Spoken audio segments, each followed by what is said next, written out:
Ang ating pagbabalat kayo ay hindi kayang magtago ng ating mga masasamang gawain at layunin. Lahat ay alam ng Diyos at nakikita ng Diyos ang laman ng ating puso.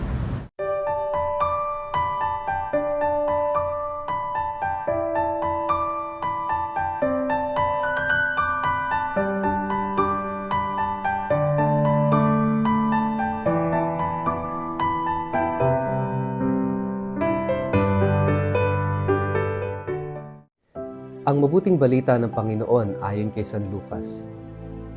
Samantala dumaragsa ang libu-libong tao at sa sobrang dami ay nagkakatapakan na sila. Sinabi ni Jesus sa kanyang mga alagad, "Mag-ingat kayo sa pampaalsang ginagamit ng mga Pariseyo. Ang tinutukoy ko ay ang kanilang pagkukunwari. Walang natatago na hindi malalantad at walang nalilihim na hindi mabubunyag. Ang sinabi ninyo sa dilim ay maririnig sa liwanag at ang ibinulong ninyo sa loob ng silid ay ipagsisigawan sa lansangan.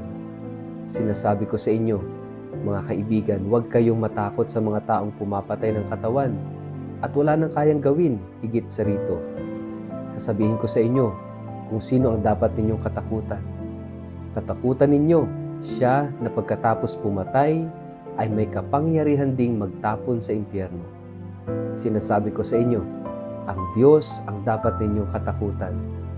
Hindi ba't ipinagbibili ang 5 maya sa halaga lamang na 2 salaping tanso? Gayunman kahit isa sa kanila ay hindi kinakalimutan ng Diyos. Maging ang buhok ninyo'y bilang niyang lahat.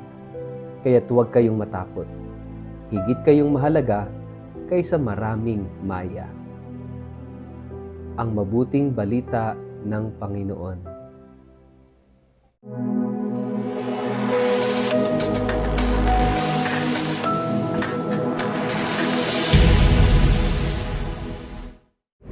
Mapagpalang araw po sa inyong lahat. Kumusta po kayo?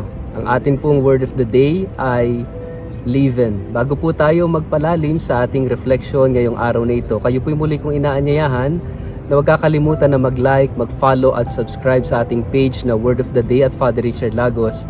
Ganon din po pakishare ang ating video ito sa inyong kapamilya, kamag-anak, kaibigan, mga kakilala sa social media. Para po sama-sama tayo sa pagiging media evangelizers at online missionaries na nagpapalaganap ng salita ng Diyos sa mundo ng social media. Mga kapatid, ang simbahan na nakikita nyo sa aking likuran ay ang simbahan na tinatawag na Our Lady of the Angels or Mary, Our Lady of the Angels, Santa Maria degli Angeli, na kung saan ay matatagpuan ang Porciuncula Chapel na lugar kung saan si St. Francis of Assisi ay namatay. Mga kapatid, napakahalaga na sinasabi ng ating Panginoon sa ating gospel ngayong araw na ito, to beware, mag-ingat doon sa pampaalsa ng mga Pariseo, the leaven of the Pharisees. At ano po ba yung leaven of the Pharisees? Ito yung tinatawag na hypocrisy, yung pagbabalat kayo, yung pagiging hindi totoo. It is also a kind of kasinungalingan, lying. No? Kapag hindi tayo totoo sa ating sarili, tayo nagbabalat kayo, ibig sabihin tayo ay sinungaling. At kapag tayo ay hindi totoo, of course, hindi rin lalalim ang ating mga relasyon. No?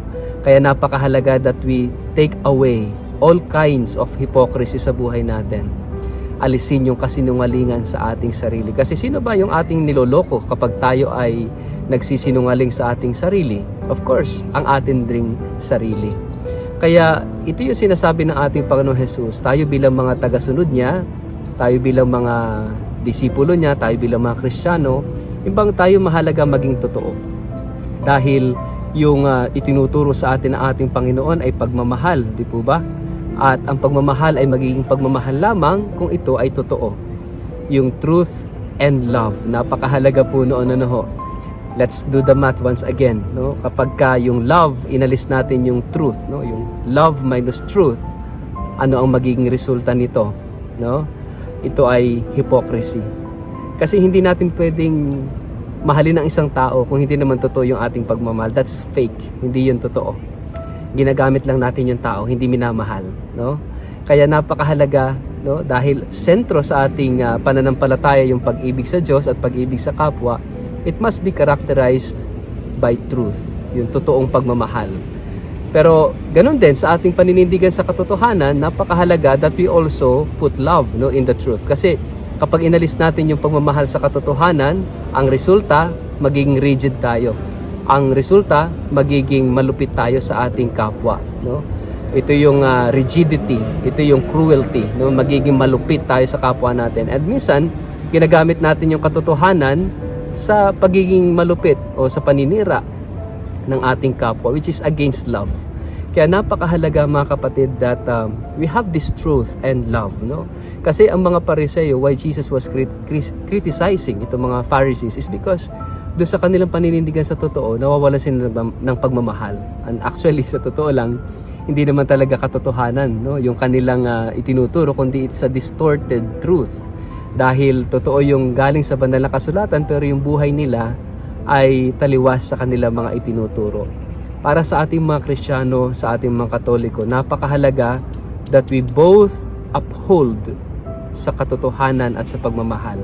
Sa pagmamahal at sa katotohanan. Mahalaga na yung ating pagmamahal ay totoo at sa ating paninindigan sa katotohanan, tayo ay nagmamahal. Hilingin natin sa Panginoon na tayo ay bigyan ng ganitong biyaya, ang dalawang paa para tayo makalakad, no, sa buhay na walang hanggan, para makaangat tayo, no, sa nais ng Diyos para sa atin. We need two legs. Yung isa ay katotohanan, yung isa ay pagmamahal. Alisin natin yung pagbabalat kayo, alisin natin yung kasinungalingan sa ating sarili. Sa ngalan ng Ama at ng Anak at ng Espiritu Santo. Amen. Ama naming Diyos, tulungan mo kami at gabayan mo kami. Isugo mo Espiritu Santo para kami maging totoo sa aming pagmamahal at magmahal kami sa paninindigan sa katotohanan. Amen. Pagpalain po kayo palagi at ingatan ng makapangyarihang Diyos, Ama, Anak at Espiritu Santo. Amen.